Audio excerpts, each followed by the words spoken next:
Xin chào các bạn đã quay lại với kênh Cô Ba Bình Dương. Thèm mì tôm nhưng không muốn nấu mì với nước sôi như bình thường thì thử ngay với cách này nhé. Lạ miệng và ngon hơn nhiều. Mời các bạn cùng mình vào bếp để xem mình làm như thế nào nha. Chúng ta cùng bắt đầu làm thôi. Các bạn có thể xem những thành phần nguyên liệu chi tiết, hình ảnh nguyên liệu để thực hiện món này ở cuối video hoặc tham khảo những dụng cụ nhà bếp mình hay sử dụng bên dưới phần mô tả của video. Đầu tiên mình sơ chế những nguyên liệu này trước nha. Hành lá và ngò thì mình xắt nhuyễn ra nè.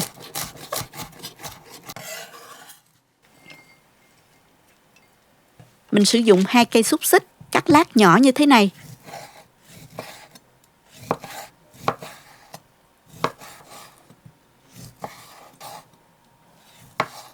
Đánh tan 2 quả trứng.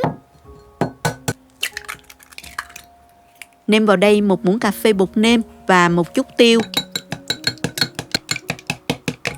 Cho hết hành lá vào, khuấy đều lên. Tiếp theo đun sôi nước, rồi mình trụng 2 gói mì nha. Trụng khoảng 1 phút rưỡi nha các bạn.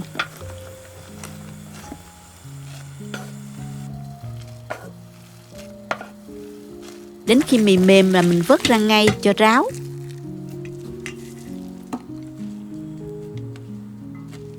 Rồi mình cho vào tô luôn nè. Lưu ý là mình dùng loại mì nào cũng được hết nha các bạn. Đổ hết hỗn hợp trứng vào mì và mình trộn đều.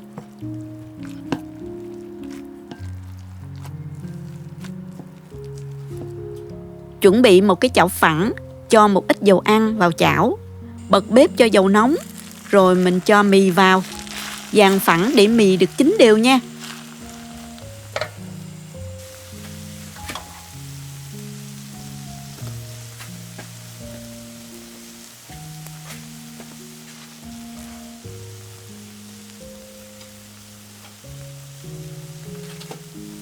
Để lửa nhỏ và mình đậy nắp cho mì và trứng chín. Mình chiên khoảng 10 phút nha. Trong lúc đó chuẩn bị phô mai. Mình dùng phô mai mozzarella. Loại này kéo sợi rất ngon nhé. Mình bào phô mai thành sợi nè. Các bạn không có phô mai này thì mình có thể mua phô mai dạng thanh, xe nhỏ hoặc mình cắt nhỏ đều được.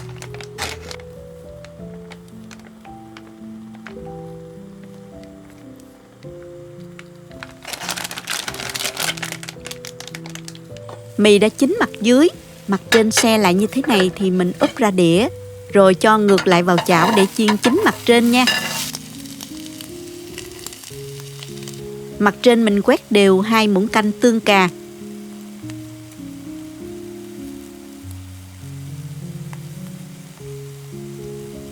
Và đặt xúc xích đều trên mặt bánh.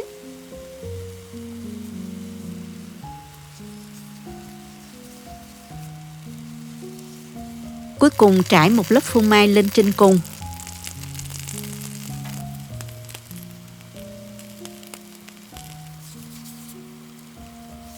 Đậy nắp lại và tiếp tục chiên ở lửa nhỏ vừa trong khoảng 5 phút cho phô mai tan chảy ra như thế này nhé.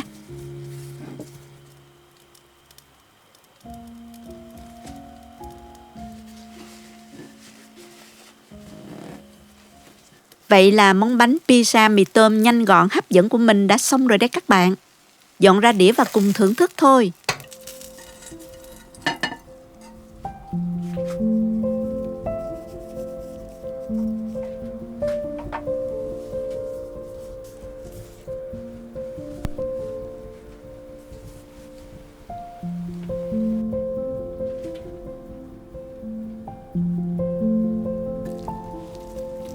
Cắt ra nè. Phần phô mai dẻo kéo sợi được, nhìn thích lắm luôn. Mì tôm vừa giòn giòn bên ngoài, bên trong lại mềm thơm khi kết hợp với trứng. Lạ miệng mà ngon tuyệt luôn các bạn ạ. Các bé trong nhà chắc chắn sẽ rất thích. Lâu lâu thử món lạ để cả nhà hay bạn bè thưởng thức nhé. Chúc các bạn thành công. Cảm ơn các bạn đã theo dõi video. Nếu thích cách mình chia sẻ, nhớ gửi cho bạn bè cùng xem. Bấm like và đăng ký kênh để xem nhiều món ăn mới của mình. Nếu thấy video thật sự hữu ích, bạn có thể gửi tặng ekip thực hiện một ly cà phê bằng nút Super 10 hình trái tim ngay bên dưới video. Các bạn cũng có thể truy cập website cobabinhdương.com để xem công thức nấu ăn dưới dạng bài viết. Chào tạm biệt và hẹn gặp lại các bạn trong video kỳ tới nha!